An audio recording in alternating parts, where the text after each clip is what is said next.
Thank you.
काय सांगू आता संतांचे उपकार मद निरंतर जागविती काय द्यावे त्यासे भावे उतराई ठेवितो हा पायी जीव थोडा सहज बोलणे हितोपदेश करुणी साह्यास शिकविते काय द्यावे त्यासे भावे उतराई ठेवितो हा पायी जीव थोडा तुका म्हणे वत्सदेवेच्या चित्ते तैसे मदयती सांभाळीत काय द्यावे त्यासे भावे उतराई ठेवितो हा पायी जीव थोडा पांडुरंगा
काय सांगू आता संतांचे उपकार आज या ठिकाणी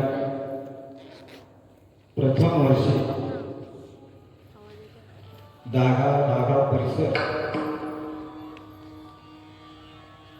तालुका शहापूर जिल्हा ठाणे या दहाव्या पंचवर्षीतील या मंडळीने आणि 1.5 दिवस का होईना नाम यज्ञ सोहळा या ठिकाणी आयोजित केलेला आहे. प्रथम वर्ष असल्यामुळे 1.5 दिवस आणि पुढे हळूहळू तो वाढत जाणार आहे.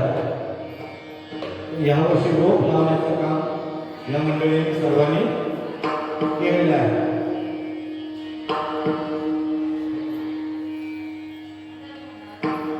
सकाळपासून म्हणजे कालपासूनच आमचे निवृत्ती महाराज आणि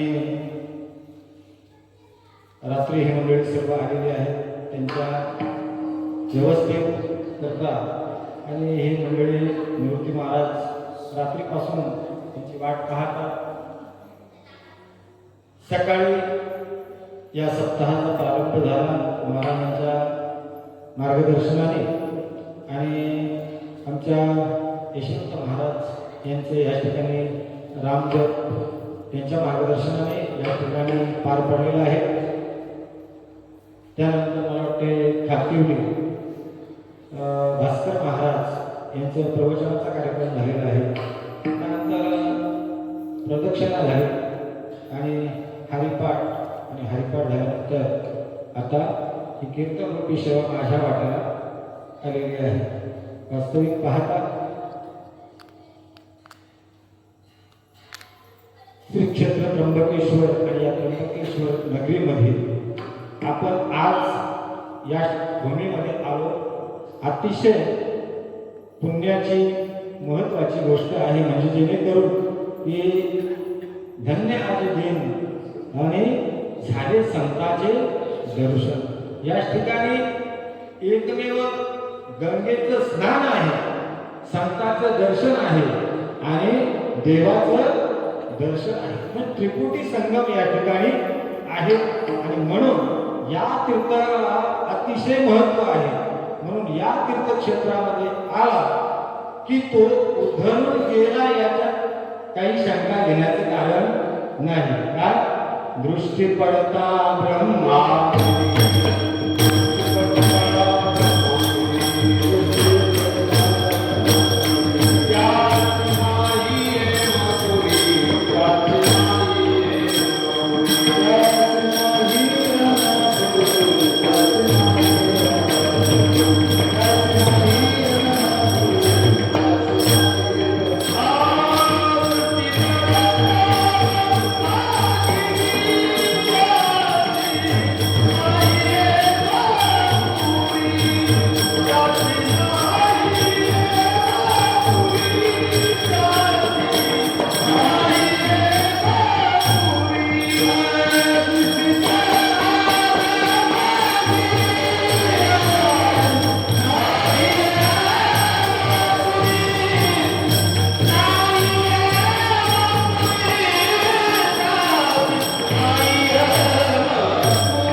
दृष्टी पडता ब्रह्मगिरी त्यासी नाही यमपुरी. आता ह्या वर्षी प्रथम वर्ष असल्यामुळे काही मंडळी आपण कमी उपस्थित राहिला, परंतु जितके आला तितक्यांना यमपुरी मध्ये जायचं काम नाही पडत.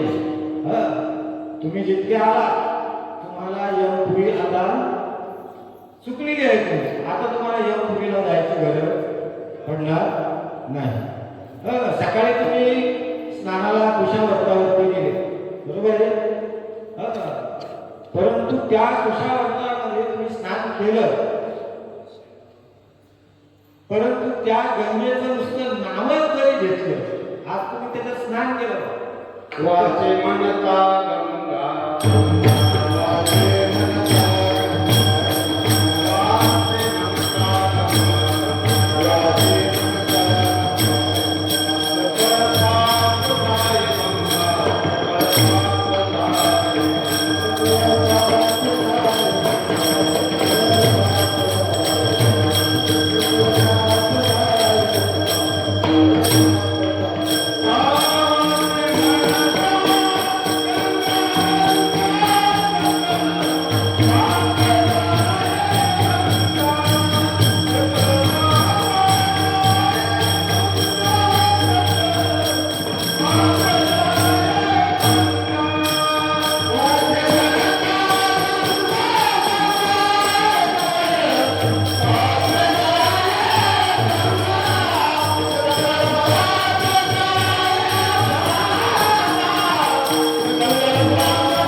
आमचे पाप गंगाला जातील मान्य आहे, परंतु आम्ही तुम्हाला पापी वाटलो का? नवे नवे तुमच्या आमच्या सहित प्रत्येकाच्या हातून कळत न कळत पापी ही घडत असतात. आलं लक्षात? चालताना तरी एखादी मुलगी जरी पायाखाली आली तरी देखील पाप आहे. म्हणून असं कुणीही समजू नका की मी पापी, मी दुराचारी नाही. बोलण्याच्या ओघात एकदा जरी आपण खोटं बोललो तरी ते महापाप आहे. चालताना आपल्या हातातून किंवा बोलताना किंवा काही कार्य करताना कुठे ना कुठे आपल्याला पापाचा दोष लागत असतो आणि त्या पापाच्या दोषापासून मुक्त होण्याकरता तीर्थयात्रा आहे. म्हणून तीर्थयात्रेमध्ये येण्याचं आणि तीर्थयात्रेमध्ये नामस्मरण करण्याचा हा एकमेव फायदा आहे. काही मंडळी म्हणत असतील, आता तुम्हालाही म्हणत असतील, गावामध्ये सप्ताह करायच्या टाकून आणि त्र्यंबकमध्ये सप्ताह करायला काय अनुभव आहे?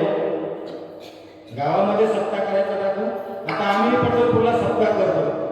काही वाशिमची लोक आम्हाला म्हणतात वाशिमचा सप्ताह इतका भव्य आणि दिव्य असूनही पंढरपूरला तुम्ही सप्ताहाला जाता, काय कारण आहे? गावामध्ये इतका उत्सव आपण करतो, मग तीर्थयात्रेत जाऊन तो उत्सव करण्याची काय आवश्यकता आहे? आपल्या गावातच आपण उत्सव करू. महाराज आपण बारकाईने लक्ष द्या, जेणेकरून तुम्ही आता सर्व सोनं तुम्हाला खूप आवडते, बरोबर आहे की नाही? महिला मंडळ सोनं तुम्हाला आवडते, बरं ते सोनं आवडते, त्या सोन्याला काही दिवस वापरल्यानंतर काय होतंय? काळवटपणा येतो, बरोबर आहे. जी ज्या वेळेला त्यावेळेची चमक असते की वापरल्यानंतर त्याला ती राहत नाही काही दिवसांनी. मग तुम्ही काय करता महिला मंडळ, परत ते सोनं जिथं घेतलं तिथं सोनाराकडे घेऊन जातात आहे की नाही. आणि मग ते काय करतात, सोनाराकडे परत ते उजळून आणतात आणि मग परत त्याला चमक येते.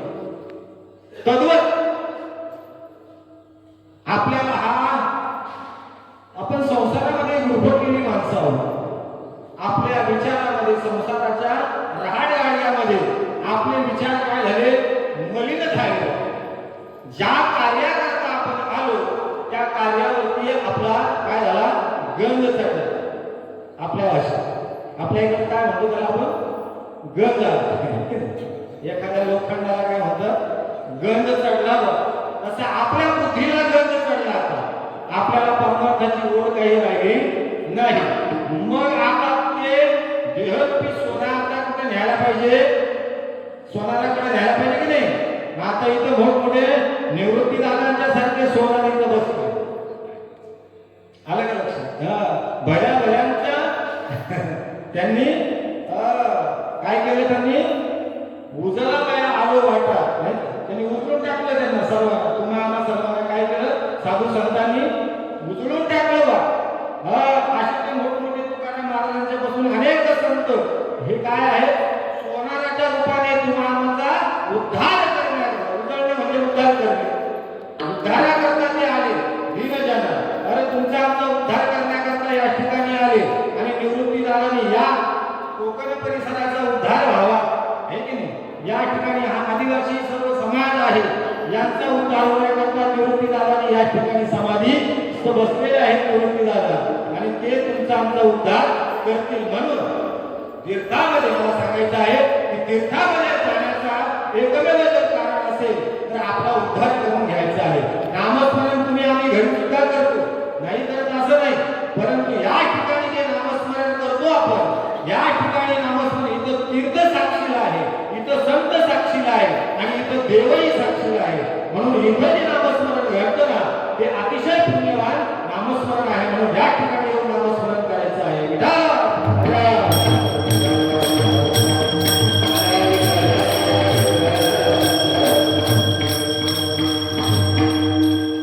साधू संत आपल्या करता झटले, त्यांनी वारंवार आपल्याला जाग केलं, वारंवार आपल्याला जाग करतात. उठा जागे भारी, आपला स्मरण करा.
वेळोवेळी आपल्याला काय करतात तर जागे करतात. वेळोवेळी जागे करणे म्हणजे वेळोवेळी उपदेश करणे की जेणेकरून बाबा आपलं पाऊल जे आहे सकाळपासून आपण ज्या वेळेला आपल्या दिनचर्येला लागतो त्यावेळेला आपलं पाऊल कुठलेही वाईट मार्गाला जाऊ नये.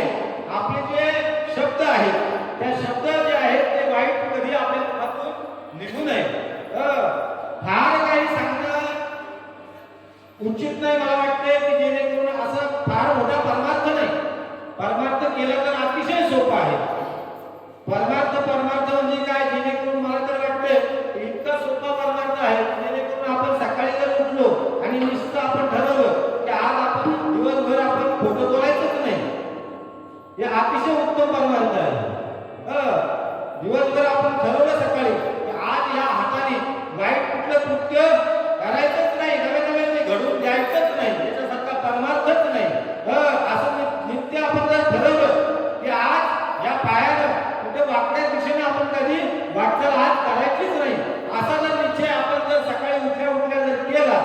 दिवसभर मला वाटतं आपल्या हातातून कुठलेही पाप घडणार नाही, वाचेतूनही घडणार नाही, आपल्या हातातूनही घडणार नाही, आपले कुठलेच कर्म वाईट मार्गाला आपण जाणार नाही. आणि मग आपण काय होऊ तर आपण ज्या वेळेला अशा पद्धतीत आपण ज्या वेळेला वागून अशा पद्धतीत वाटचाल करू ना त्यावेळेला मात्र आपण देव झाल्याशिवाय राहणार नाही. संत याच भूतलावरती जन्माला आले परंतु आज देव रूपाला आपल्याला ते पाहायला मिळतात नाही का, किंवा आपण देव त्यांना ब्रह्ममूर्ती संत ब्रह्ममूर्ती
जगाचा उद्धार करण्याकरता संतांचा अवतार आहे. नवे नवे तर संत म्हणतात की आम्ही याच कारणाकरता आम्ही वैकुंठवासी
आलोयाची कारणाची वैकुंठवासी गोरिये जे ऋषी सात भावे वर्ताया, कारण ते संत याच कारणास्तव आलेले असतात म्हणून ते आपल्याला काय करतात, जाग करतात, उपदेश करतात, आपल्या हातातून कुठलाही वाईट कर्म होऊ नये याकरता आपल्याला. बघा आई असते ना, ती आई आपल्या मुलाला नेहमी चांगलं मार्गदर्शन करत असते. कुठलीच आई अशी नाही की आपल्या मुलाला वाईट मार्ग दाखवत असते. असं कुठली आई ती मिळणार नाही. मग ती गरीबाची आई असू द्या नाही श्रीमंताची आई असू, कुठलीच आई आपल्या मुलाला वाईट मार्ग दाखवत नाही. मग संत हे कोण आहेत? संत हे कोण आहेत? आई आहेत की नाही? ज्ञानाबाई माझी अनाथाची माय, एकाधनी पाय म्हणजे तसे. ज्ञानेश्वर महाराज आदी करून संत कोण आहेत? आपले मायबाप आहेत.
मायबाप आहेत. तुम्ही संत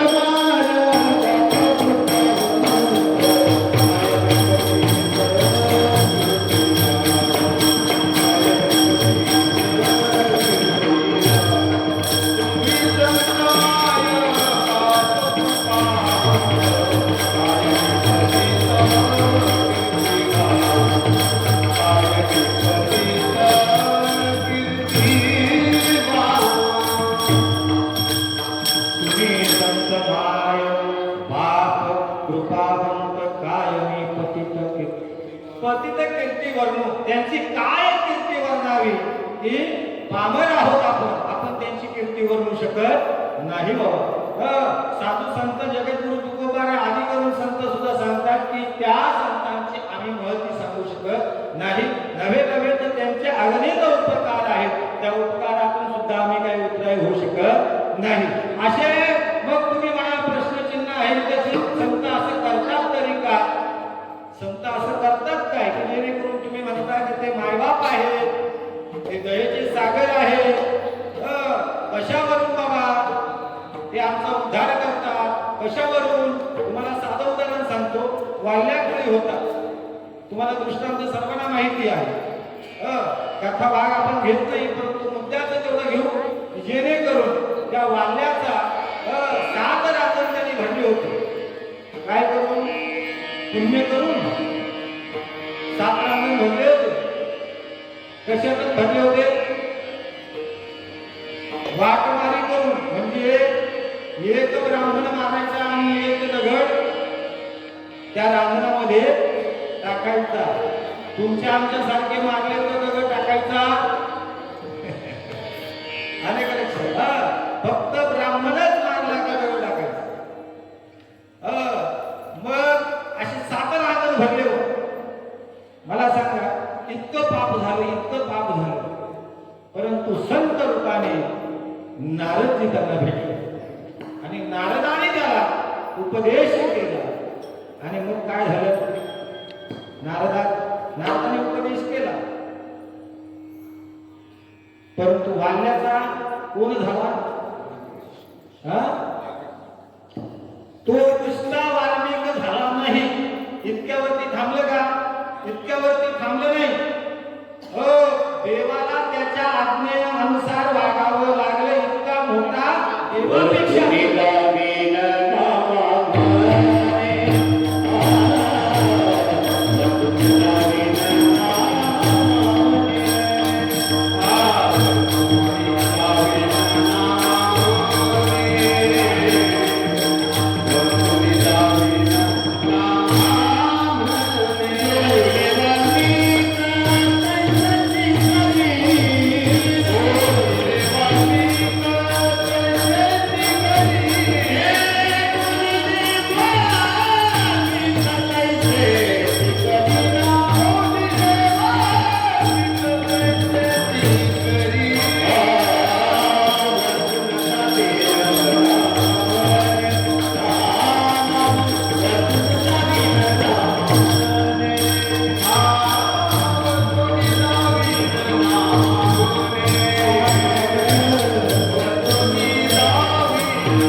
वाल्मिकाने काय केलं? रामायण लिहिलं.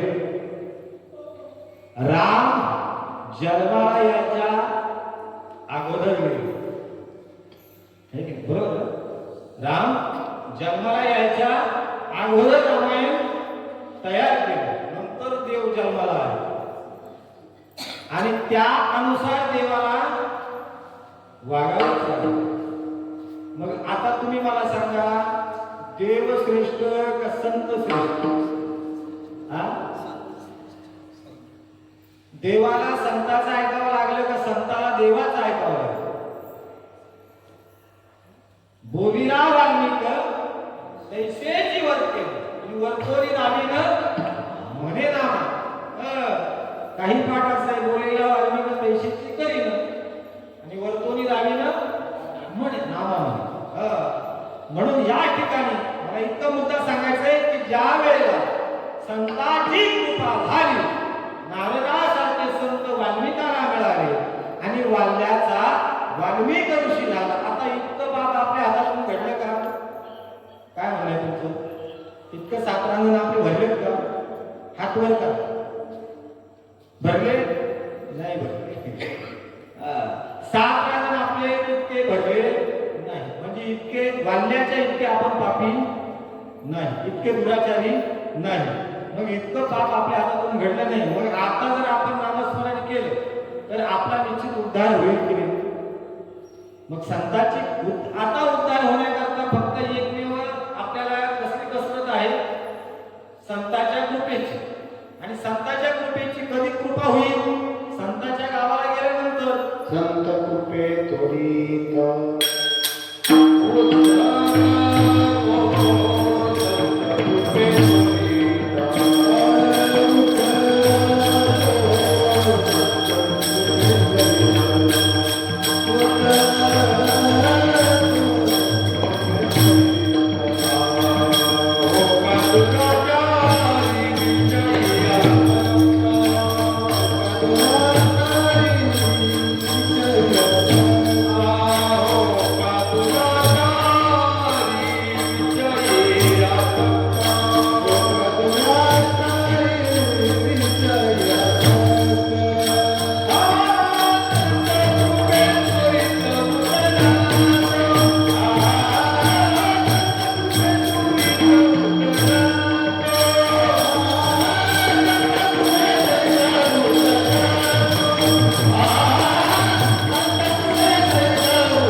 म्हणजे काही क्षण न लागता.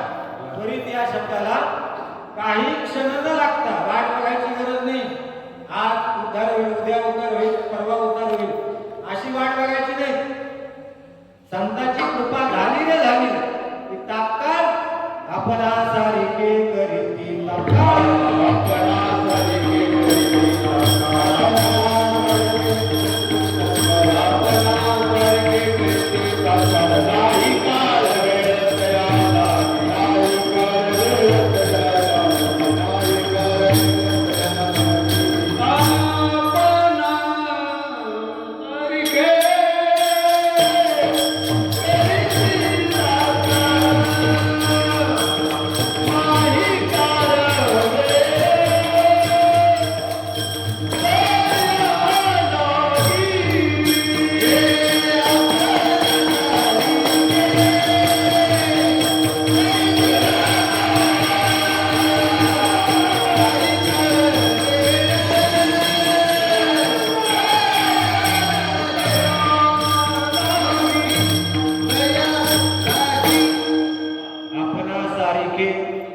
करीती तात्काळ नाही काळ वेळ तया लागे.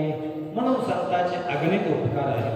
साधू संतांनी आपल्यावरती नव्हे तर पूर्ण जीवन साधू संतांनी आपल्याकरता खर्च केलं. नव्हे तर साधू संतांनी जो देह धारण केला तो तुमच्या आमच्या करता. त्यांना इथे येण्याचं काही काम नव्हतं, आहे की नाही?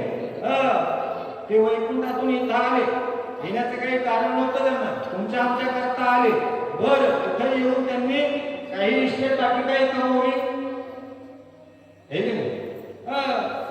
तुमच्या आमच्या सारखं म्हणजे काही माळ्या घर वगैरे असं काही इथं काहीच नाही, हे की नाही? असा काही प्रकार त्यांनी केला नाही. तर त्यांनी पूर्ण जीवन आपलं कुणाकरता खर्च केलं? गुणते जना देखवे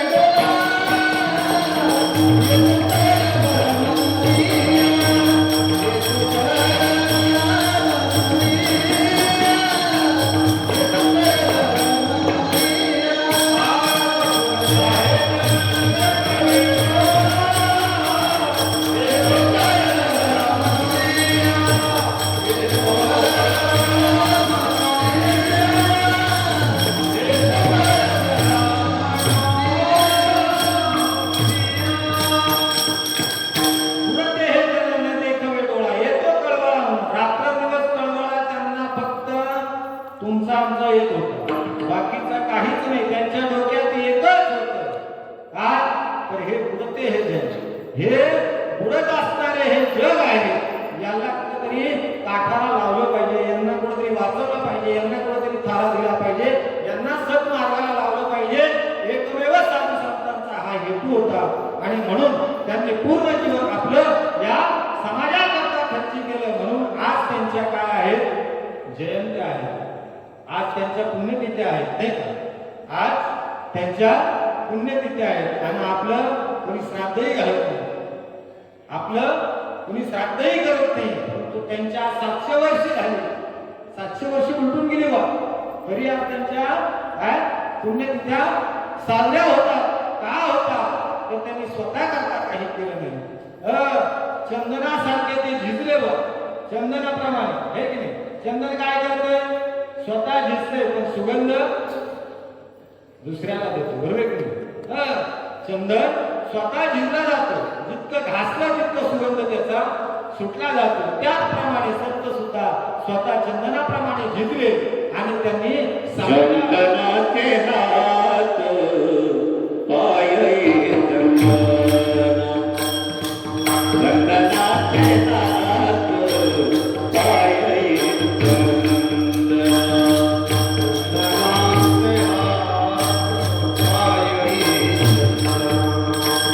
चंदनाचे हात पायही चंदना,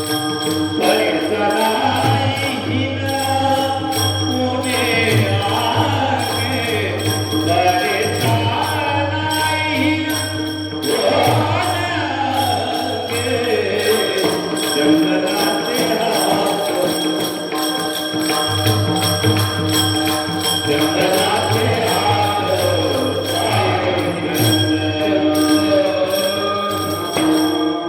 चंदनाचे हात पाय ही चंदन असो.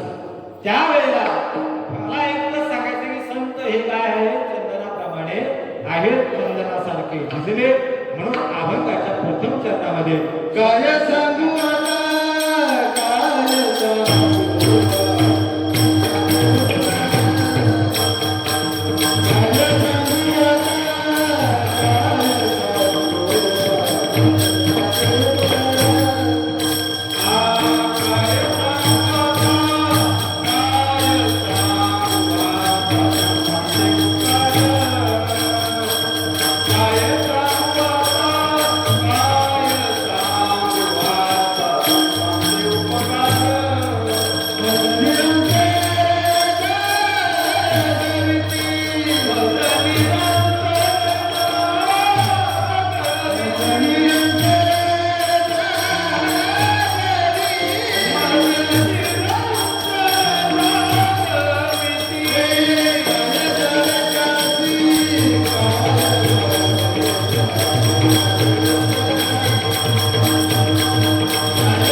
काय सांगू संतांचे उपकार काय सांगू आता, वाणी इथं अपूर्ण पडते. याला काही उपमा आहेत, याला उपमाच नाही. त्याच ठिकाणी शब्द वापरला जातो काय, हे की नाही, किंवा केवढा, हे की नाही. एक अभंग म्हणतात एवढा प्रभू भावे, नाही का, तेने संतुष्टी राहावी. म्हणजे एवढा हवा शब्द आहे, एवढा म्हणजे केवढा आणि केवढा म्हणजे केवढा, याच्यामध्ये काही उत्तरच नाही का. साखर किती गोड आहे तुम्ही गुळा इतकी सांगू शकता, है की नाही. गुळ किती गोड आहे ऊसा इतका, ऊस किती गोड आहे परत तिथंच आहे की नाही. म्हणजे याला उपमान आहे. जसं समुद्रामध्ये किती पाणी आहे याचं आपण माप सांगू शकत नाही. तेव्हा संतांचे किती आपल्यावरती उपकार आहे याचा आपण काही हिशोब लावू शकत नाही, माप लावू शकत नाही. फक्त आपण एवढं करू काय सांगू आता, नाही का. संतांचे उपकार काय सांगावे तितके थोडेच आहे. म्हणून त्या उपकारातून आपल्याला उतराई व्हायला येणार नाही, कधीच उतराई होऊ शकत नाही. म्हणून काय द्यावे त्याचं, काय द्यायचं आहे त्यांना. बरं संतांनी काय मागितलं तुमच्याकडे, आतापर्यंत कुठल्या संतांनी काय मागितलं का तुमच्याकडे, आतापर्यंत कुठल्या संतांनी तुमच्याकडे काही मागितलं का, असं कुठेही उल्लेख तुम्ही ऐकला का. साधू संतांनी आतापर्यंत तुमच्याकडे काही मागितलं नाही. परंतु आपल्याकडे सुद्धा त्यांना देण्यासारखं काही नाही, आपल्याकडे त्यांना देण्यासारखं काही नाही आणि ते आपल्याकडे काही मागत नाही. परंतु त्यांना एकच जे हवं आहे ते म्हणजे काय, जगाच्या कल्याणात संतांच्या विभूती आणि देह कष्टभीती बरोबर तुमचं कल्याण झालं याच्यामध्ये त्यांचं समाधान आहे. तुमचं कल्याण झालं, कल्याण होणं म्हणजे काय, तर तुम्ही सद्मार्गाला लागले, सद्विचाराने वागले म्हणजेच साधू संताला काय समाधान आहे. आणि त्याच्यामध्ये त्यांना समाधान आहे. म्हणून ते बाकीचं काही तुमच्याकडे मागत नाही, बाकीचं तुमच्याकडे काही मागत नाही. नवे नवे तुमच्याकडे जरी मागितलं तरी आपल्याकडे काही देण्यासारखं काहीच नाही. म्हणून जे आहे त्यांचा तर त्याने विटाळ केलेला आहे. आपल्याकडे जे गबाळ आहे त्यांचा साधू संतांनी विटाळ केला. धन मान बळ हे काय आहे ते नाही आपल्याला, त्यांना आवडतच नाही. धनाची अभिलाषा साधू संतांनी कधी धरलीच नाही, नाही का.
म्हणून संत काही मागत नाही, आपल्याकडे काही देण्यासारखं नाही.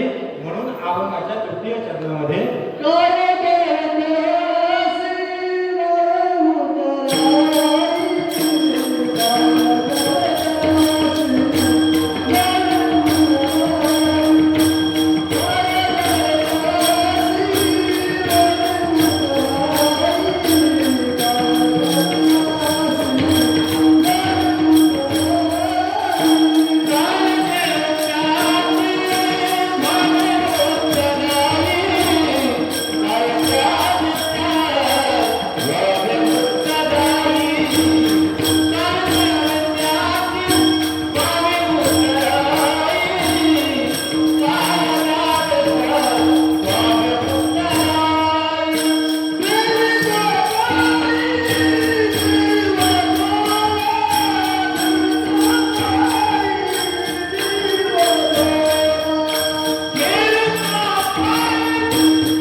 हरी ठेवितो हा पायी जीव थोडा. काय द्यायला आहे? जरी जीव माझा त्यांच्या पायावरती ठेवला तरी तो अपूर्णत्व आहे, त्याच्यात पूर्णत्व होणार नाही. तुकोबारायांनी अनेक प्रमाणावरून सांगितलं की बाबा या संतांचे अगणित उपकार आहेत आणि त्या उपकारातून आपल्याला काही उपयोग होता येणार नाही. असे उपकार जन्मजन्मी आमच्यावरती हे संत करत आहेत, आम्हाला सन्मार्ग दाखवत आले, सद्विचार दाखवत आलेले आहेत. ज्ञानोबा तुकोबारायासारखा बघा तुम्ही, जेणेकरून आजही आपल्यावरती ते उपकार करतात, आजही उपकार करतात. ज्ञानेश्वरीच्या रूपाने, गाथ्याच्या रूपाने तुम्हावरती संत आपल्यावरती उपकार करतात. आजही तुम्ही जर तुम्हाला काही प्रश्न असेल तर तुम्ही ज्ञानेश्वरी उघडली तर त्याचं उत्तर तुम्हाला सापडत आहे. आजही जर तुमच्याकडे जरी काही प्रश्न आले असतील तरी गाथा उघडला तरी आपले प्रश्न त्यामध्ये सगळ्या प्रश्नाचे उत्तर त्याच्यामध्ये तुम्हाला सापडतात. मग हे उपकार नाही का? मला जाऊ द्या, पुढे जाऊन सांगेन की जेणेकरून निदान ज्ञानोबारायाच्या निवृत्तीदाराच्या समाधीवरती जर आपण डोकं ठेवलं, जर आपण डोकं ठेवलं तर आपल्याला त्याच ठिकाणी सुद्धा फक्त तुम्ही भावना विरहित नाही, भावना पूर्वक तुम्ही त्या तिथं मस्तक व्हा की तुम्हाला त्या ठिकाणी काय पाप ताप राहील नाही.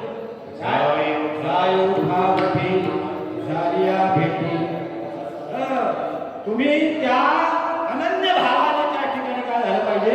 शरण गेलं पाहिजे. इतका करुणेचा जो सागर आहे संत, काय आहे? करुणेचे दयेचे सागर आहे संत. आज समाधीमध्ये जरी बसलेला असले तरी ते सुद्धा आजही तुमचाच विचार, आजही तुमचा आमचा विचार. असं समजू नका की समाधी घेतली संत आता मोकळे झाले. नाही बाबा, संतांनी समाधी नवे तर संजीवन समाधी ज्याला म्हणतात की सदैव तुमचा विचार करतात आणि त्या ठिकाणी सदैव तुमचा विचार चालू आहे, म्हणून त्याला आपण काय म्हणतो? ही संजीवन समाधी. संजीवन याचा अर्थ जिवंत समाधी आपल्या भाषेत आहे की नाही? जिवंत समाधी. जिवंत गुन्हा करता राहिले, जिवंत राहिले गुन्हा करता. त्यांना स्वर्गाला जाता येत नव्हतं, स्वर्गालाही जाता येत होते, परंतु इथंच थांबले, इथंच राहिले. कशा करता? तर या दीनजनाचा उद्धार करण्याकरता या ठिकाणी राहिले आहेत. म्हणून काय सांगू आता? संतांचे उपकार मज निरंतर जागविते, काय द्यावे तसी भावी उतरावी, ठेवितो हा पायी जीव थोडा. जीव पायावरती जरी गुंतला तरी तो अपूर्णत्व आहे. मग हे संत आपल्याला जेणेकरून काय करतात तर ते एका आईच्या किंवा मायेच्या किंवा गाईच्या प्रमाणे आपल्याला ते काय करतात? आपला सांभाळ करत असतात, आपली ओढ करत असतात. अभंगाचं द्वितीय चरणामध्ये ते म्हणतात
उपदेश करुणी साह्यास शिकविते.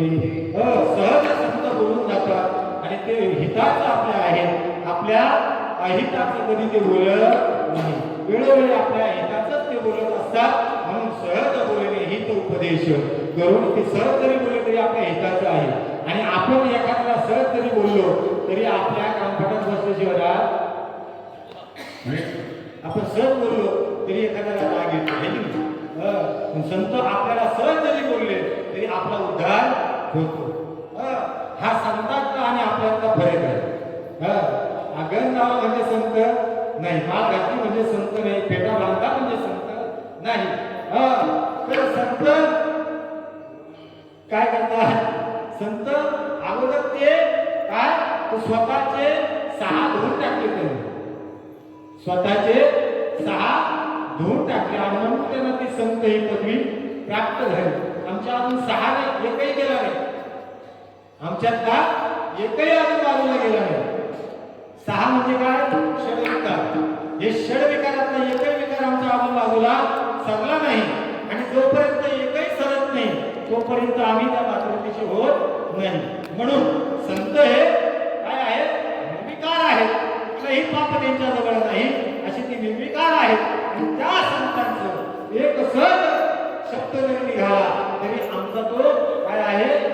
उद्धार करणारा आहे. म्हणून आपण फार काही म्हणण्यापेक्षा साधू संतांचा एक शब्द आपल्याला उद्धाराला पुरेसा आहे. म्हणून सहज बोलणे ही तो उपदेश. बरीचशी उदाहरणे त्याच्यावरती अनेक महाराजांचं बघून आपण ऐकलेले आहे. आलं का लक्षात? मी ते सांगून उदाहरण तुमचा वेळ घेत नाही. मला माहिती आहे तुम्ही दिवसभर थकला आहात. थंडी भार पोटी भूक नाही का? तुम्हालाही भुका लागल्या, मलाही भूक लागलेली की मी प्रवासाला आलेला आहे. आलं का लक्षात? तेव्हा असू द्या.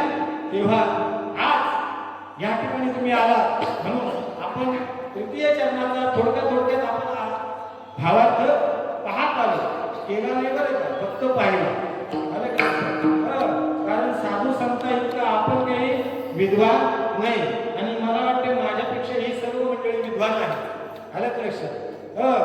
तेव्हा मी एक पामर आहे. म्हणून एकदा मोठ्या प्रेमाने आपण सर्वांनी या ठिकाणी भजन करा. विठोबा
संतांचे उपकार मद निरंतर जागविती. काय द्यावे त्याचे भावे बदलाये, ठेवितो हा पाय जीव थोडा. सहज गुणने उपदेश करुणी साह्यास सुखविती. काय द्यावे त्याचे भावे बदलाये, ठेवितो हा पाय जीव थोडा. साधू संत आपल्याला अनेक मार्गातून साह्यास करून शिकवतात की जेणेकरून बाबा तुम्ही हा मनुष्य देह परत कळत नाही. मनुष्य देहामध्ये 184 वर्षे फिरून आलेला हा निर्णय आपल्याला आता प्राप्त झाला. आणि या अनुषंगाने साधू संतांना येणारा कळवळा आमच्या का तर हा परत मिळणार नाही. आतापर्यंत जे गेले ते परत माघारी आले नाही. बरोबर आहे? आणि उद्या आपणही गेलो तरी आपणही काही परत माघारी येत नाही. म्हणून साधू संतांना बाबादेव हा नरदेव परत मिळणार नाही. आता मिळालेला आहे तो तुम्हाला कळावा याकरता त्यांचा अट्टास आहे. उद्धार करणे म्हणजे काय? तर नरदेहाची महती कळणे, नरदेहाची किंमत कळणे. नरदेह तुम्हाला एकदा त्याची किंमत कळाली बाकीच्या उठाठीने करायची गरज नाही. नरदेहाची किंमत जोपर्यंत तुम्हाला कळत नाही तोपर्यंत साधू संत तुम्हाला सांगत राहतात.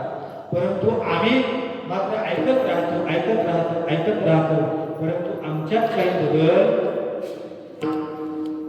काही बदल काय म्हणणे तुमचं महिला मंडळ, आमच्यात काही बदल सांगा ना. असे कितीतरी महाराज आम्ही ऐकले, आता असे कितीतरी महाराज आम्ही ऐकले, आमच्यात काही बघा बाबा तुम्ही आमचे आहात, माझे आहात, तुम्ही सर्व आमच्या परिसरातली आमच्या गावातली मंडळी आहात. म्हणून कळकळीने सांगावं असं वाटतंय. आज तुम्ही भाग्यवान आहात की या भूमीमध्ये तुम्ही आलात. हे नेवटी दादाची भूमी आहे. ही 12 ज्योतिर्लिंगापैकी एक सिद्धेश्वराचं ज्योतिर्लिंग या ठिकाणी आहे. असं पवित्र ठिकाण आहे. या ठिकाणी ब्रह्मगिरीचं काय आहे, जवळ तुम्ही ब्रह्मगिरीच्या कुशीमध्ये आहात. आज कुठे आहात? ब्रह्मगिरीच्या कुशीमध्ये आहात. मग अशा स्थानामध्ये तुम्ही आहात, पवित्र स्थानामध्ये आहात. कळत न कळत तुमच्या हातून, मी सुरुवातीला सांगून गेलो, कळत न कळत दोष तुमच्या हातून घडले असतील ते आज या ठिकाणी काय होणार आहे? नष्ट होणार आहे. त्या दोषाचं आज शालन होणार आहे. पाप तुमचं निघून जाणार आहे. याच्यात काही व्यक्तींची शंका नाही. म्हणून बाकीच्या तीर्थात जा नका जाऊ, परंतु त्र्यंबकेश्वरामध्ये मात्र तुम्ही येत जा. का? तर या ठिकाणी पापाचं काय होतंय? शालन होतं, पापाचा नाश होतो. लक्षात असे अनेक दाखले आहेत, अनेक पुरावे आहेत. म्हणून अनेक उद्धरून गेले या भूमीमध्ये, अनेक उद्धरून गेले. मला सांगा, तुम्ही निवृत्ती दादांना बाकीच्या ठिकाणी समाधी घेता येत नव्हती का? कुठे आनंदी आणि कुठे त्र्यंबकेश्वर? मग ते ह्या ठिकाणी का आले? या ठिकाणी का आले? संत कुठेही जन्मालाही येत नाही आणि कुठेही समाधी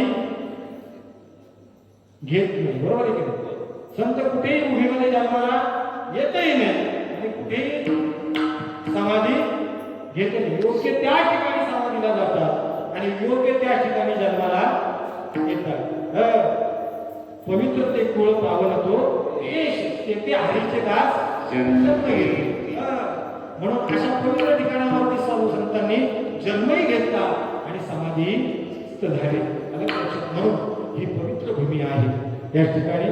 आणि म्हणून आपण पवित्र आज या ठिकाणी पवित्र भूमीमध्ये आलात आणि पवित्र होऊन या ठिकाणी जायचं आहे आपल्याला. वास्तविक पाहता आपण 3 चरणाचा 10व्या ओघामध्ये विचार बघितलेला आहे. म्हणून एकदा मोठ्या प्रेमाने आपण भजन करायचं. ज्ञानेश्वर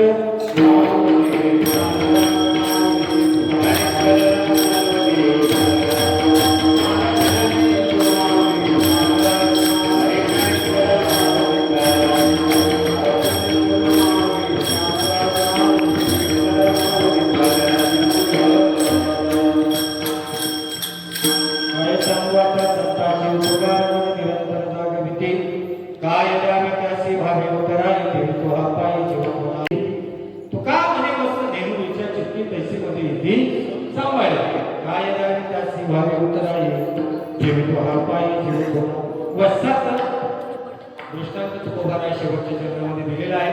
आपल्या सर्वांच्या लक्षात ते आलेलं आहे. अलग लक्षात तुका म्हणे वत्स धेनू याच्या शक्ती पैसे मध्ये येते सांभाळ. म्हणजे वत्स म्हणजे वासू नाही का? आणि ते जसं गाईला पळत येते किंवा वासू त्या गाई ती वासरा करता थांबत जात असते आहे की नाही? वासराची आणि गायीची जशी ओढ असते तशी संताची आणि भक्ताची काय असते ओढ असते. आलं का लक्षात? हो, म्हणजे एक कळवळा असतो. लेकराचे हित आणि बाहेर माऊलीचे चित्त. माऊलीचे चित्तासारखी ही संत मंडळी आहेत आणि त्यांना कळवळा आहे, म्हणून तो कळवळा. आणि मला वाटते मी मगाशी महाराजांना बोलून गेलो की श्रीक्षेत्र पंढरपूरमध्ये सरावाप्रमाणे ह्याही वर्षी अखंड हरिनाम सप्ताह होताच आणि त्या ठिकाणी ही मंडळी सर्व आली होती. तर आमचे तेजस महाराज आणि अमर महाराज ही मंडळी त्या ठिकाणी होती. सहज बोलून गेलो की तुम्ही श्रीक्षेत्र त्र्यंबकेश्वर मध्ये एक 1.5 दिवसाचा कविना नामयज्ञ करा. आणि लगेच त्या मंडळींनी मनावरती घेतलं, तुका म्हणे सत्य कर्मा व्हावे साह्य. आणि या सर्व मंडळींनी त्यांना साह्य केलेलं आहे. कारण तुका म्हणे नोही एकल्याचा खेळ आणि म्हणून या वेळ मिळवलेला तुम्ही सर्वांनी त्या दोघांना साथ दिली, नाहीतर हे दोघे काही करू शकले. काय म्हणणे तुमचं? आमच्या या ताई आहेत, आलं का लक्षात? खूप मोठा त्यांचा सिंहाचा वाटा आहे. अरे महिला असून सुद्धा पुरुषांसारखं ते या मुलांच्या पाठीमागे गंभीरपणे उभ्या राहिले.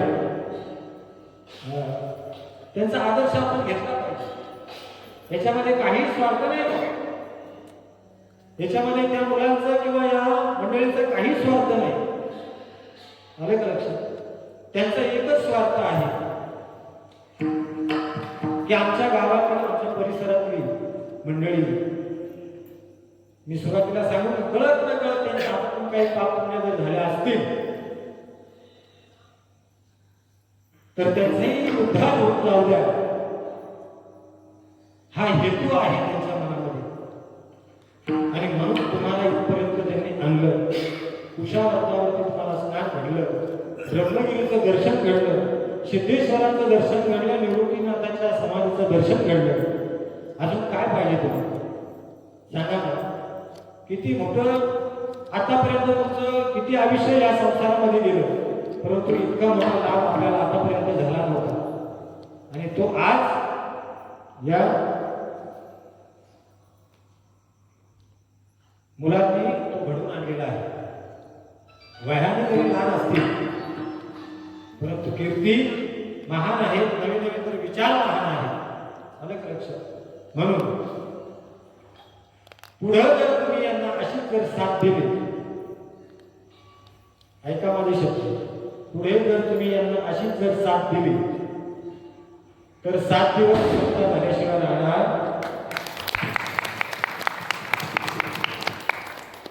आणि मला तुम्ही हात वरती करून सगळ्यांनी ग्वाही द्या की जरूर आम्ही पुढल्या वर्षी 7 दिवस सप्ताह करू. हात वरती करून तुम्ही ह्या निवृत्तीनाथाच्या समाधीच्या समोर सांगायचं आहे की खरोखरच आम्ही पुढल्या वर्षी निश्चित, कोणी जरी नाही आला तरी आम्ही येऊच. काय म्हणणे तुमचं? हात वरती करून सांगा.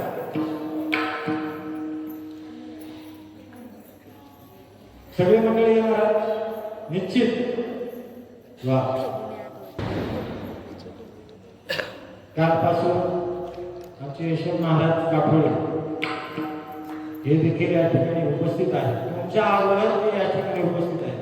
आलं लक्षात? एक ओढ असते परमार्थाची, त्यांनाही वाटते बरोबर ही नवीन मंडळी आहेत, तरुण मंडळी आहेत, तरी सुद्धा त्यांना आपण सहकार्य केलं पाहिजे. आणि आमच्या यशवंत महाराजांचं म्हटलं, प्रत्येक परमार्थिक काम जर असेल तर त्यांचा पहिले पुढाकार असतो. पहिले पुढाकार निवृत्ती महाराज मंदिराचं जे काम आतापर्यंत जे कळसाला पोहोचलेलं आहे ते आमच्या यशवंत महाराजांच्यामुळं खरं म्हणजे पोहोचलेलं आहे. अरे का? तर या माणसानं पुढाकार केला नुसता पुढाकार आता पुढारी सगळं होत असतं पण पुढारी फक्त पुढारीच राहत असतं काम पूर्ण नसतं आलं का लक्षात परंतु त्यांनी पूर्णत्वाला ते काम नेलेलं आहे तर या मंडळीने आणि आता मी इथं यशोद मानत आहे आणि यांच्या सर्वांच्या वतीनं मी माझ्या एकट्याच्या वतीनं नाही यांच्या सर्वांच्या वतीनं तुम्हाला आमंत्रण देतो की तुम्ही त्या कार्यक्रमाला उपस्थित राहावं आणि या मंडळीचा आग्रह आहे दहागावचा पूर्वी आपण दहागावला सत्ता करायचो आणि ह्या मंडळीने आता तो परत चालू ठेवलेला आहे परंतु त्यांचा हे आग्रह आहे की निवृत्ती महाराजांची एक तारीख आम्हाला सत्ता करता द्यावी या दोन्ही कार्यक्रमाला महाराजांनी उपस्थित राहून महाराजांचा सर्व काम धंदा सोडून महाराज कालपासून या कार्यक्रमाकरता या ठिकाणी उपस्थित राहिले ते गावी होते परंतु या कार्यक्रमाकरता ते या ठिकाणी उपस्थित राहिले मंडळाच्या वतीने मी त्यांनाही धन्यवाद देतो या मुलांचे आभार देतो थोडंच आहे माझ्याबरोबर आलेले भावार्थी महाराज आहेत त्यांचे मी आभार मानतो ऋषिकेश महाराज आहेत विठ्ठल बुवा महाराज भुईत आहेत आमचे गगे महाराज आहेत ही सर्व परिसरातली आमची मंडळी आहेत त्याचबरोबर या ठिकाणी आमचा आणि विकी परमार्थामध्ये ही मंडळी सर्व आम्हाला सहकार्य करत असतात यांचं सर्वांचं मी आभार मानतो त्याचबरोबर आमचे स्वयंपाक जे बनवण्याचं काम करतात ते आमचे माधू दादा हे आम्हाला वेळोवेळी सहकार्य करतात त्यांचे मी आभार मानतो मृदुंगाचार्य गायनाचार्य यांची नावं मला माहीत नाही पण अतिशय सुंदर आपण सर्वांनी साथ दिली आलं का लक्षात मी मागाशी सांगून म्हणजे एक असा खेळ आपण सर्वांनी मेळ मिळवला म्हणून या खेळाला कुठेतरी रंग नाही बरं पण कुठेतरी त्याला तडीस घालवण्याचा तुम्ही प्रयत्न केला आलं का लक्षात रंग भरणार नाही मला माहिती मजा चालणार आहे काय थोडं पायीची वाहन पायावर रंग भरणार नाही कारण आम्ही संसारात रंगलेली माणसं आलं का महाराजांना माहिती आम्ही संसारात रंगलेली माणसं आम्हाला परमार्थात रंग आणण्याचा काही आणता येऊ शकत नाही जे आहे ते बोलणं काय वावगं ठरणार काही खोटं कशाला सांगा नाही असू द्या जेव्हा एकदा तुम्ही चाल म्हणणार आहात अरे कशा भैरवी होऊन जाऊ द्या एकदा झटक्यात भैरवी तुमची आम्हाला ऐकू द्या आणि पुढे तुका म्हणे वत्स दे तुका म्हणे